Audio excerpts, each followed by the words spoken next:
Lesley Tao, and I'm a property entrepreneur based in Cambridge.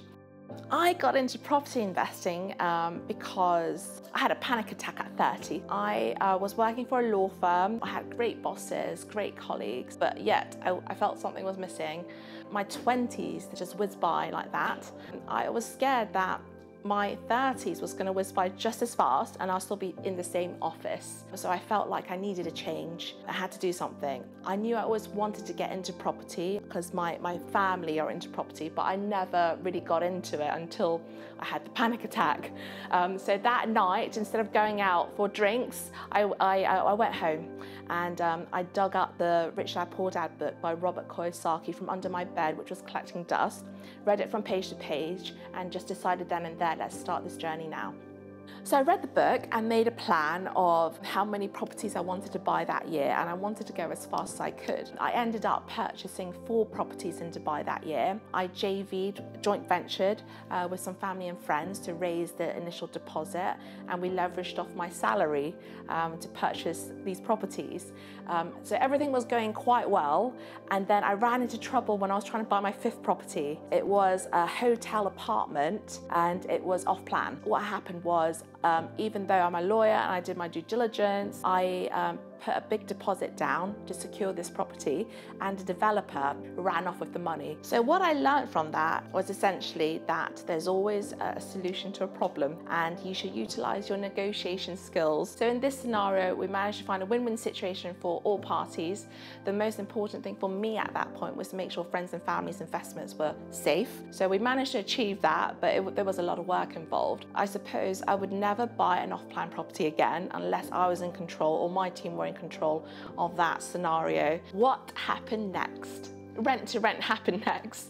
I looked in my little pot of investment monies and there wasn't much there. Okay, there wasn't enough to keep on purchasing houses, putting deposits down. So essentially, I built a small rent to rent portfolio in Dubai, and because the cash flow was so high in terms of net profits I was yielding, I was able to leave my job. So from start to finish, I became financially free the first time round in 2 years. I moved back to the UK in January 2018, so last year. And the reason that prompted the move back was because after I reached my financial freedom in Dubai, I got married and everything was going really well. And then in 2017, I had a few miscarriages, which, to be honest, knocked the wind out of me for a bit. I know it's a bit more personal, but I think it's important to talk about these things. So November 2017 was a pretty horrible month, okay, and I was devastated. I'm quite a strong person, but I just needed to come back home, and my family are based in the UK in Cambridge. So essentially I came back for Christmas and New Year's, and I just didn't go back to Dubai. So I came back to the UK and I decided to build up a property portfolio again from scratch. So I wanted to utilize the rent-to-rent strategy, and what I did was book myself onto some education and some courses in England. And the great thing about the UK is that you have some courses available, whereas in Dubai there wasn't any property training. It was just, you know, learning through experience. So that was great. So I went on some training and then I decided to take action. So I was doing a lot of networking. I was trying to get my first couple of properties on. So networking with landlords, with agents. I was walking up and down the street seeing where there was a to let sign. The biggest success for me is that I was able to network my community.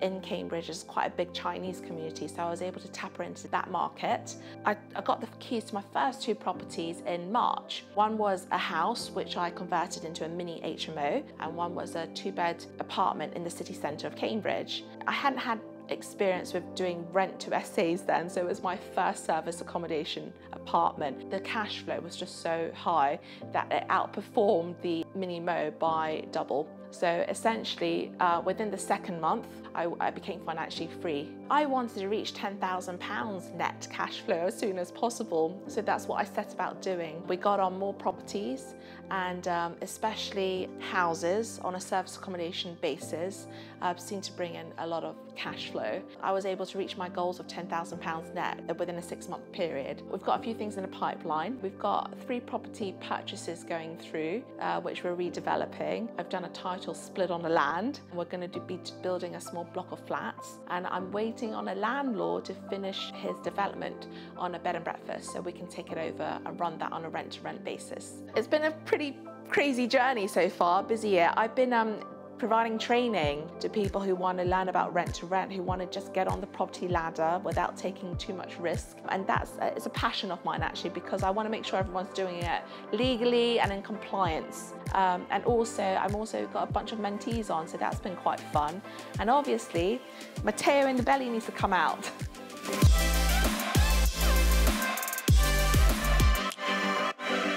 Hi guys.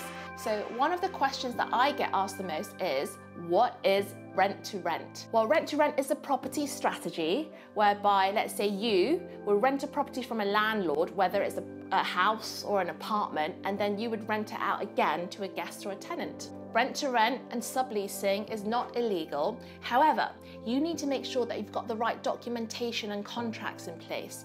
And if you have no experience with a rent-to-rent operation, you need to get specialist advice on this. So throughout these videos, you're going to hear me make reference to HMOs and SAs. HMO stands for Housing of Multiple Occupancy, which is essentially a share house. So for example, you have a bunch of people that hire or rent a room for the month in that house, and they share the facilities such as the kitchen and the toilets.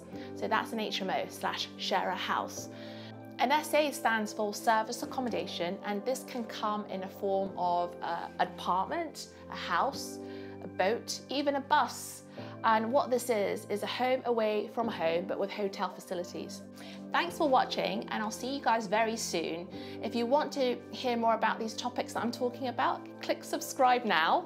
And if you want me to cover anything in my future videos, just let me know in the comment section below. Thank you.